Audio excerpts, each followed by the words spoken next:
Are you satisfied with your understanding of sustainability? If you are not, imagine a journey together, a pluralistic one, with academia, innovators, startups, NGOs, all looking for solutions to the greatest challenge of our time. My name is Samuele Tini, and this is the Sustainability Journey.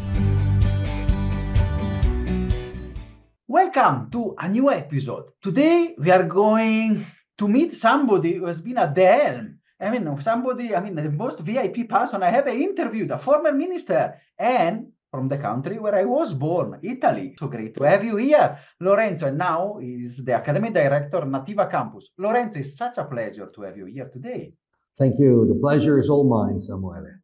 Lorenzo, you have been a minister, so it's like we have to be formal in the podcast.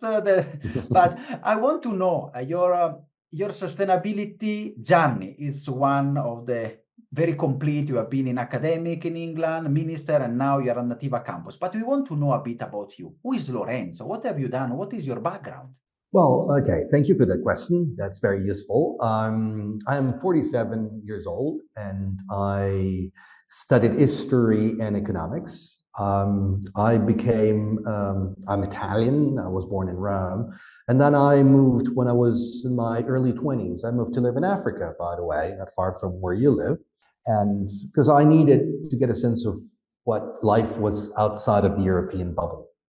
And I've learned a lot of things by living and traveling for over 2 decades in the so-called developing world.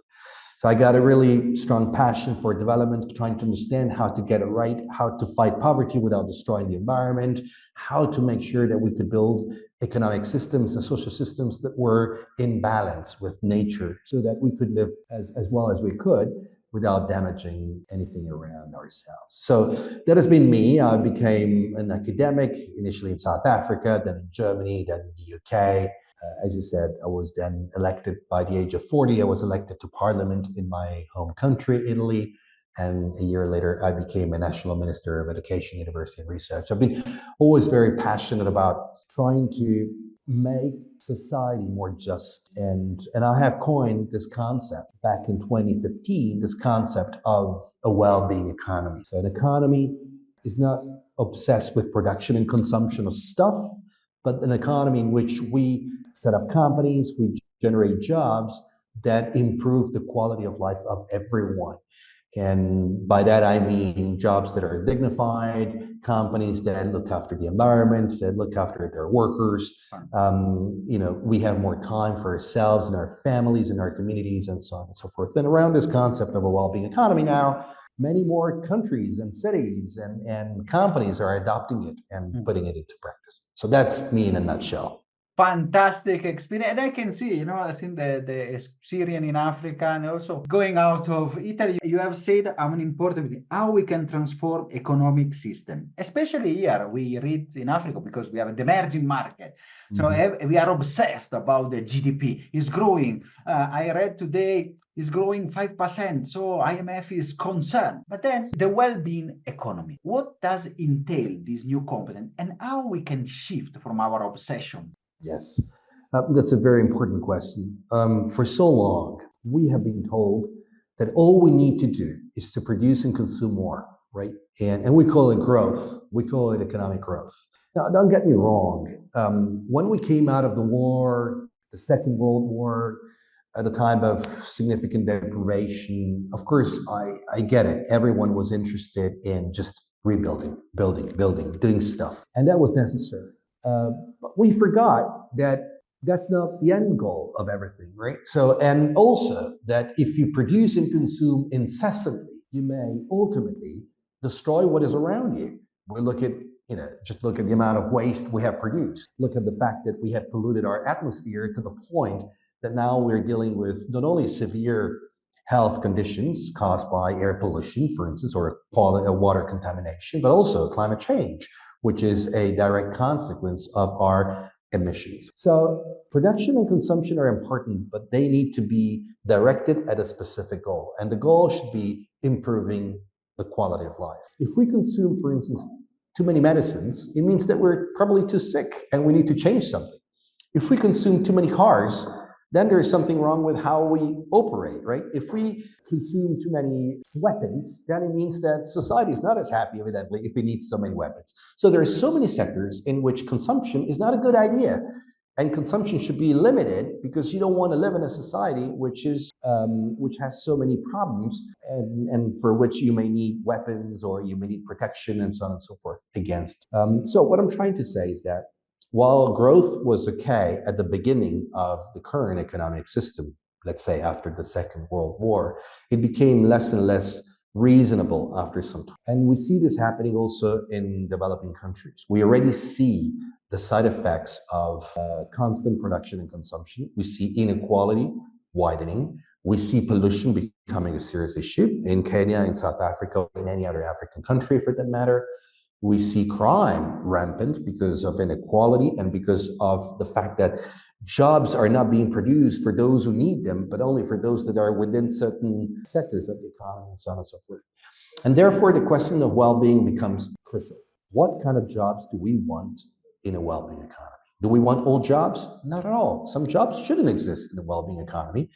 As I said, if people are more healthy, they need fewer medicines. So that's a good thing. If people are more secure, they need fewer police, fewer soldiers. They need less weapons, and so on and so forth. That's a good thing.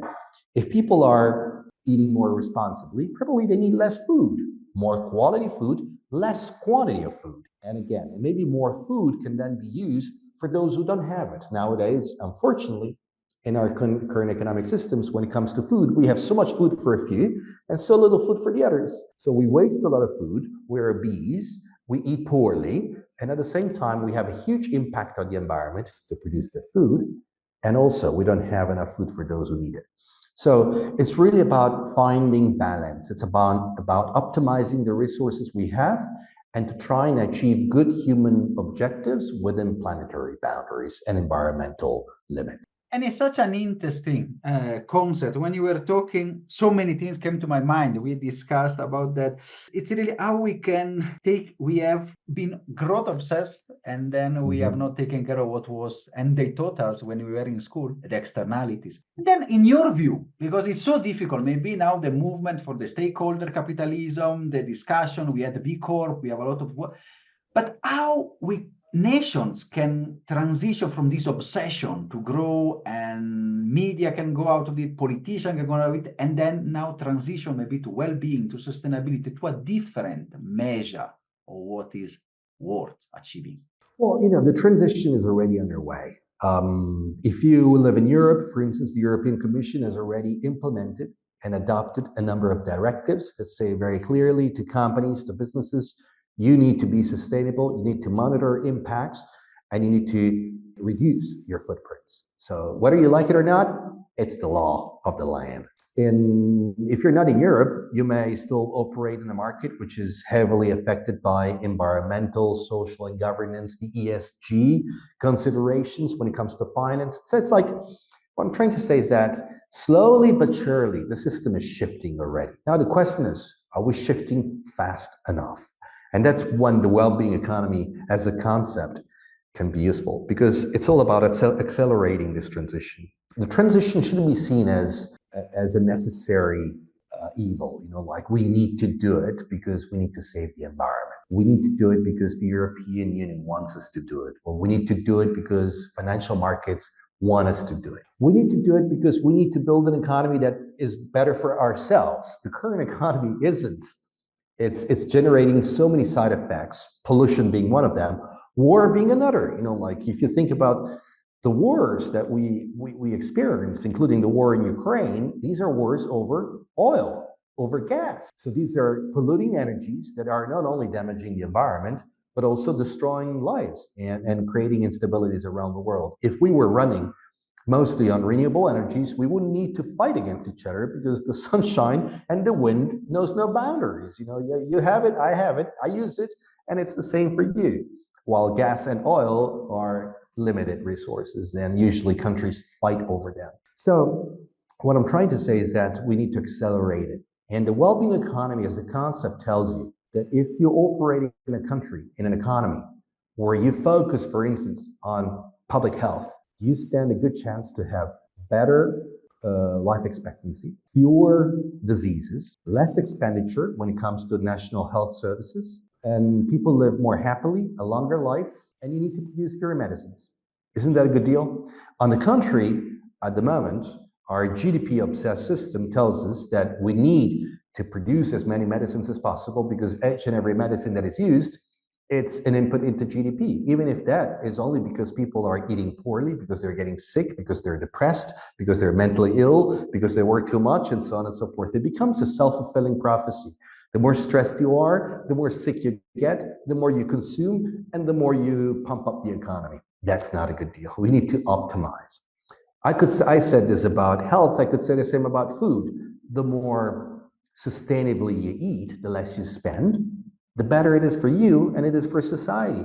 Instead, now we trying to produce as much food as possible just because it pumps up the economy, even when it's not necessary or it's damaging the environment. You name it. So the well-being economy is very much an optimistic understanding of what the transition is. The transition is an opportunity to do better and to build better jobs, to build better companies, to build better policies, and to have people who are more satisfied. And it's such an interesting constant discussion. I really like the discussion about health, having worked now for more than 20 years promoting regenerative agriculture, fighting chemicals, and working to change our health system from treatment to prevention. And that is something that is still underway. And I want really to ask this, if you can share some example or case studies about the economy of well-being, where policies have impacted or have the potential to impact really the way we look at our economies. So one of the key principles of a well-being economy is that you should measure economic development not only in terms of how much we consume, but in terms of how well it impacts human well-being, right? And that means that if I consume something that makes me sick, that should be a negative for the economy, shouldn't be a plus for the economy, okay? So to put it very simply, at present, if I consume drugs and I get sick, that counts towards economic growth. In a well-being economy, if I consume drugs and I get sick, that counts as a negative. It takes wealth away.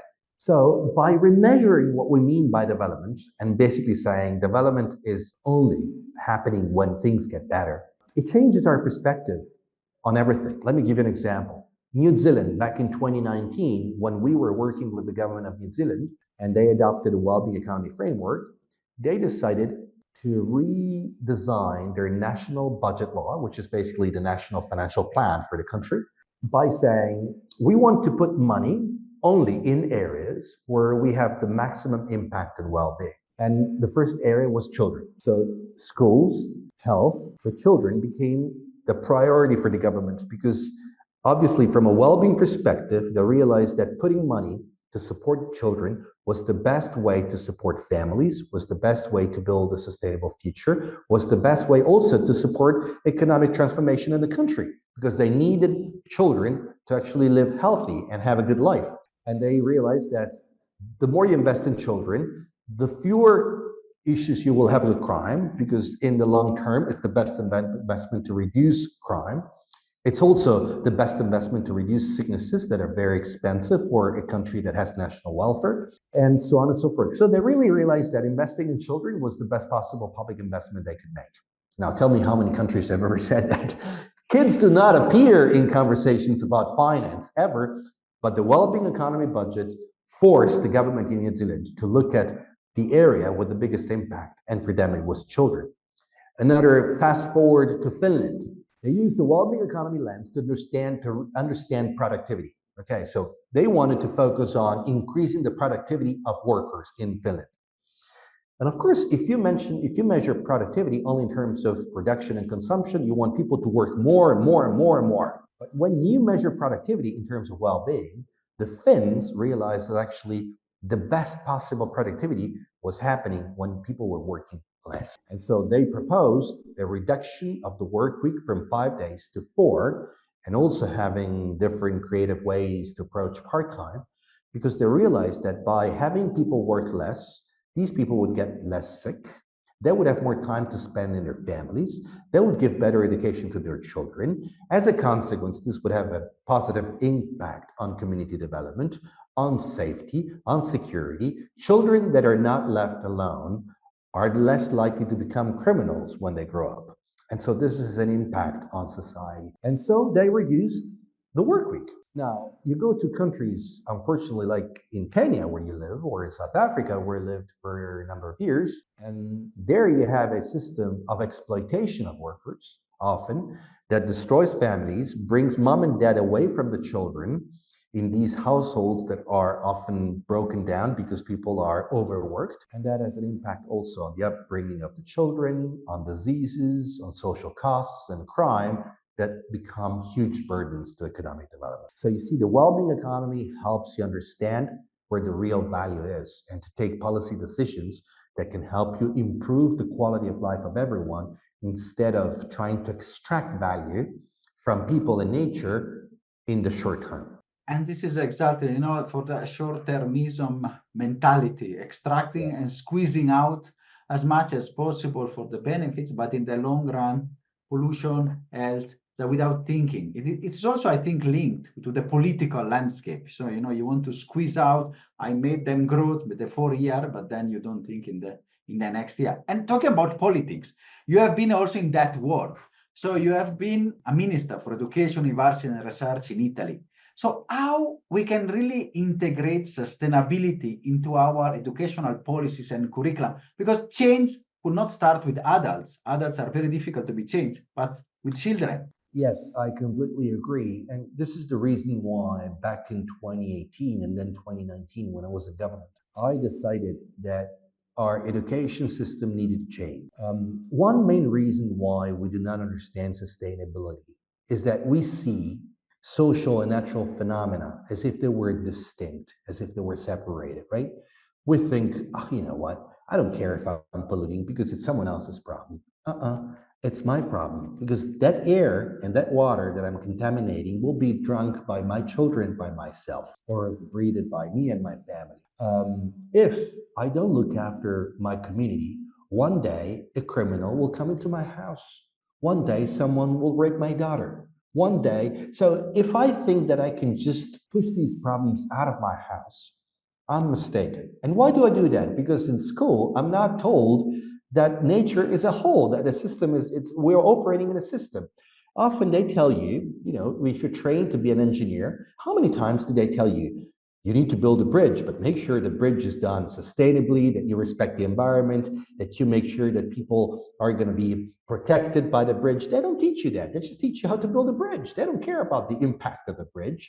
If they teach you how to become an economist, do you think that they ever tell you what are the values and the principles that should go into that? No, they tell you, here is how you run a market, this is how you run a company, you'll need to make more money. No one ever tells you what you're going to do with workers. How do you treat workers with dignity? How do you treat the environment with dignity and respect? How do you make sure that what you produce does not pollute anything?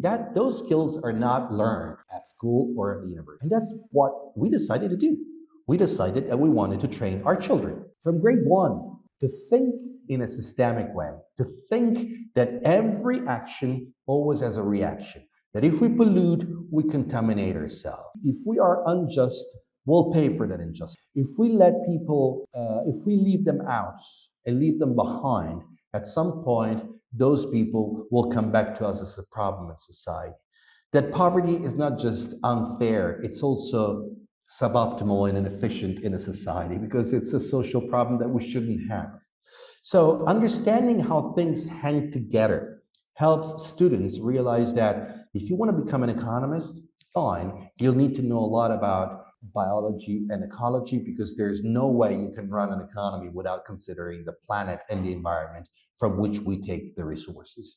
If you want to become an engineer, fine, but you need to know a lot about conservation. You'll need to know a lot about the atmosphere and biology and the environment, because every time you build something that has an impact on ecosystems, you cannot ignore the bees, the ants, and the mushrooms and so on. Otherwise, you contaminate the land on which you rely to produce the food.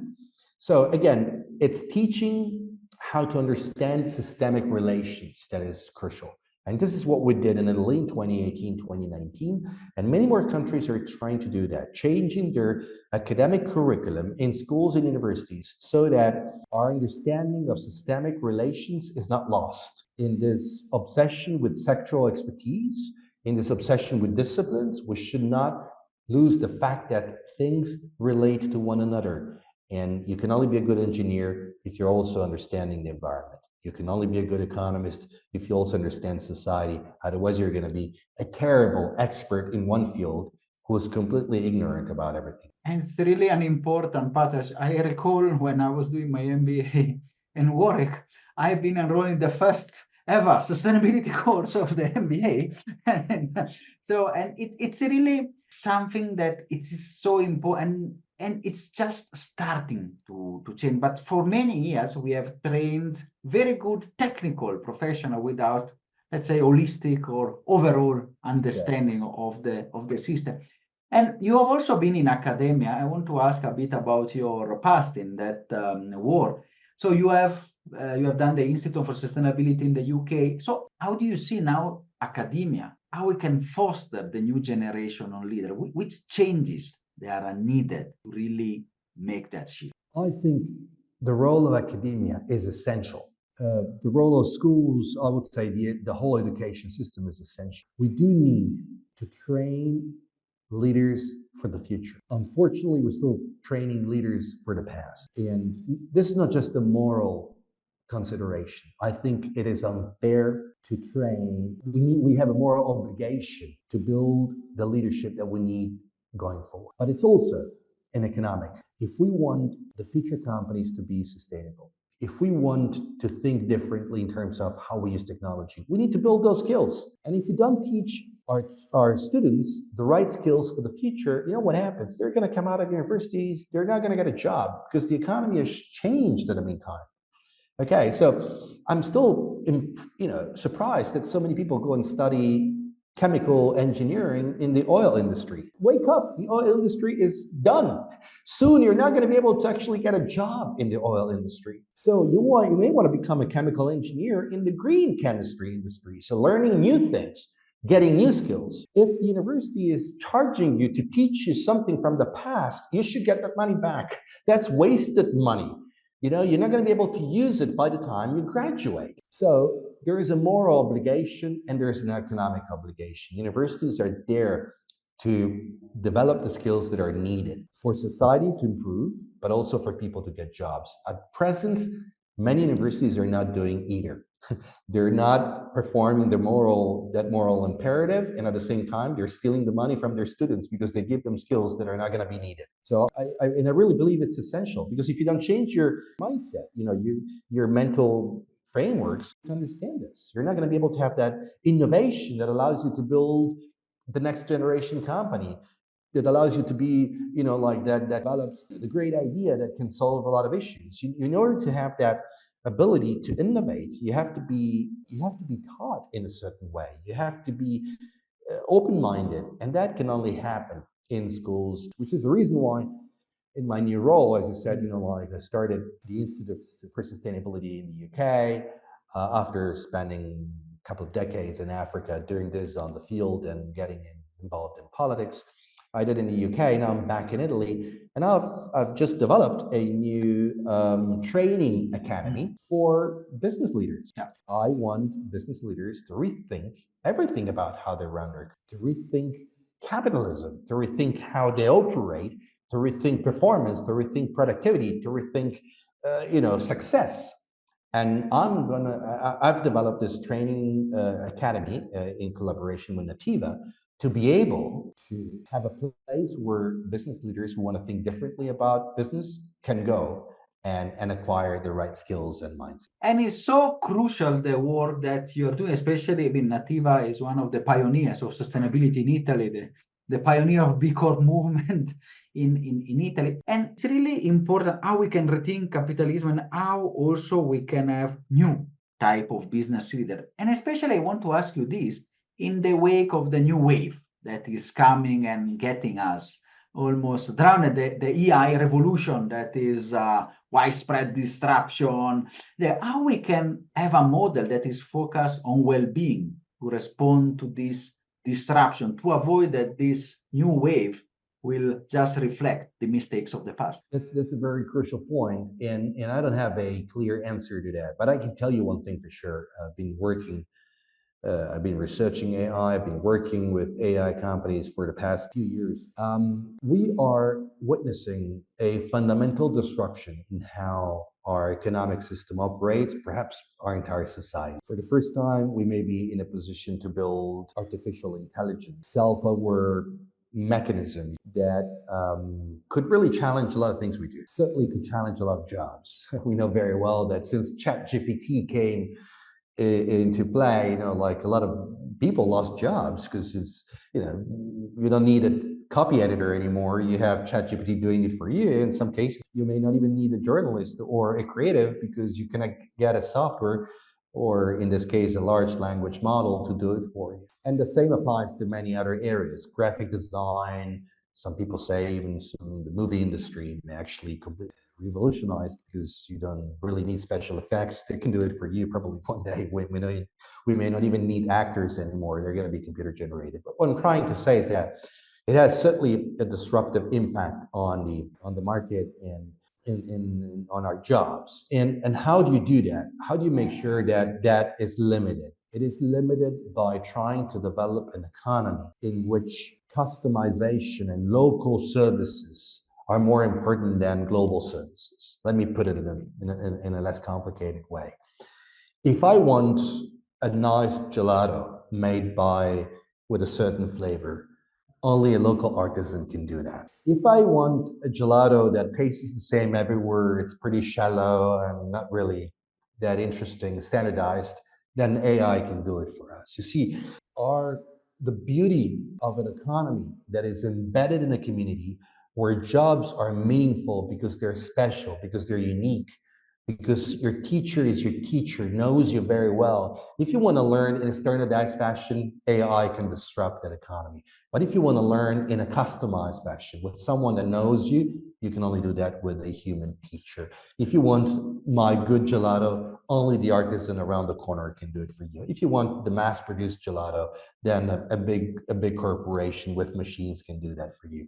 And the same applies to everything. At present, unfortunately, most of our economies are mass consumption. They're not based in customization. And in those economies, AI can be very disruptive and destroy millions of jobs, become unnecessary. In an economy that is based on well-being, where we are more embedded in our communities, where production happens locally, happens with a certain taste and attention to local dynamics, AI tends to have a much less disruptive impact. And in some cases, it becomes an enabler, actually. Like you can improve certain production processes by having algorithms or large language models help you, but it doesn't disrupt it because the human leadership is still essential. It's what gives it its uniqueness. So in my view, a well-being economy is an economy that is unique to the place where it takes place. And the AI can do much little damage. The current growth economy is a globalized economy of standardized processes. AI can absolutely destroy that, because in standardization, computers are better than humans. And it's really a very strong point now on how to embrace a totally different economic model. It will also help to make it more human and then, of course, more healthy and less polluted and also more happy, I would say. And looking ahead, with the discussion in the movement of sustainability, especially with the recent backlash and people saying, from slogan like let's drill or other slogan no ESG and others. So what trends do you foresee in this war? So the economic policies, the new forces, and necessarily imperative of sustainability, because otherwise the planet will not be there maybe in the next 20, 30, 40 years. Yes, let me disagree with you. I think the planet, not I think, the planet will be there. The planet will be there for billions and billions of years. Maybe humans will no longer be there. That's the thing. Yeah. But this is crucial because the sustainability imperative is not for the planet. I'm telling you, the planet doesn't care about humans. The planet has been around long before humans were developed and will be around maybe as a very unlivable planet, but for much, much later. So the planet doesn't care about what's going on. We should care about it because it's our own extinction that is at play here, our own survival that is at risk. And I see what's happening in the world. I see, what's happening in the United States, and obviously this is going to have a negative impact, I suppose, especially in that country. It's a bit like when we quit smoking.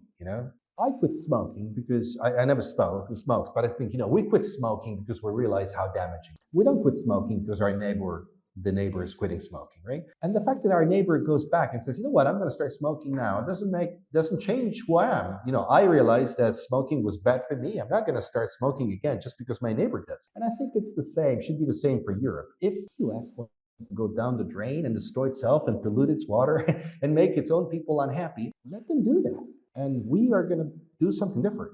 It's already happening. I keep reminding our students, the average American lives much less than the average European.